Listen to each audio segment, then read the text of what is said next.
કચ્છ અને ગુજરાતની રસપ્રદ ઘટનાઓ અને સમાચાર જાણવા અમારી ચેનલને લાઇક અને સબસ્ક્રાઇબ કરો અને શેર કરવાનું ભૂલતા નહીં.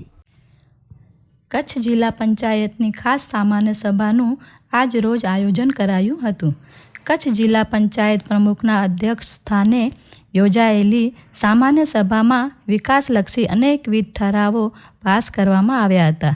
તે ઉપરાંત કચ્છના વિવિધ પ્રાણ પ્રશ્નો માટે ચૂંટાયેલા 13 સભ્યોની વિશેષ સમિતિનું ગઠન કરવામાં આવ્યું.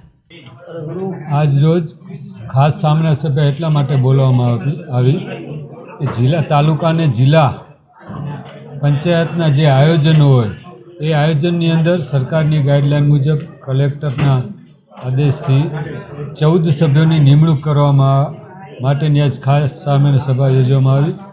ખાસ સામાન્ય સભામાં 13 સદસ્યોની નિમણૂક સર્વાનુમતે કરવામાં આવી છે. એના ઉપરાંત પણ સામાન્ય સભાની અંદર ગત જિલ્લા પંચાયતના પ્રમુખની જે ગાડીની જોગવાઈ હતી 20 લાખની, પણ અત્યારે તેના ભાવ વધી જવાના કારણે અત્યારે એમાં 25,000ની જોગવાઈ એટલે પ્રમુખ સ્થાનેથી લેવામાં એ પણ મુદ્દો આવ્યો છે. શિક્ષણના અમારા ચેરમેનશ્રી અને શિક્ષણના અધિકારી દ્વારા નમો એક શિક્ષણની કચ્છની અંદર શિક્ષણનો વ્યાપ વધે, શિક્ષણમાં નવા કાંઈ પણ જોગવાઈ મુજબ વિદ્યાર્થીઓને કેવી રીતે આપણે અભ્યાસ કરીએ, નવી યોજના થકી કચ્છને કેમ શિક્ષણ વધુ બાળકો સુધી અભ્યાસ કરી શકે એની નવી જોગવાઈ શિક્ષણના અધિકારી દ્વારા કરવામાં આવી છે.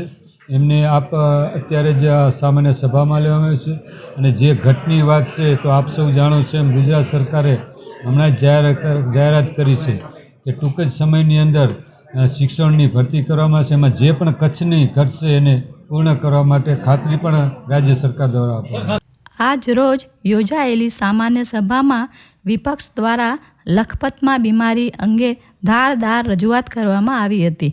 તે ઉપરાંત બીમારીમાં મૃતક લોકોને તાત્કાલિક સરકારી સહાય આપવાની માંગ પણ કરવામાં આવી હતી.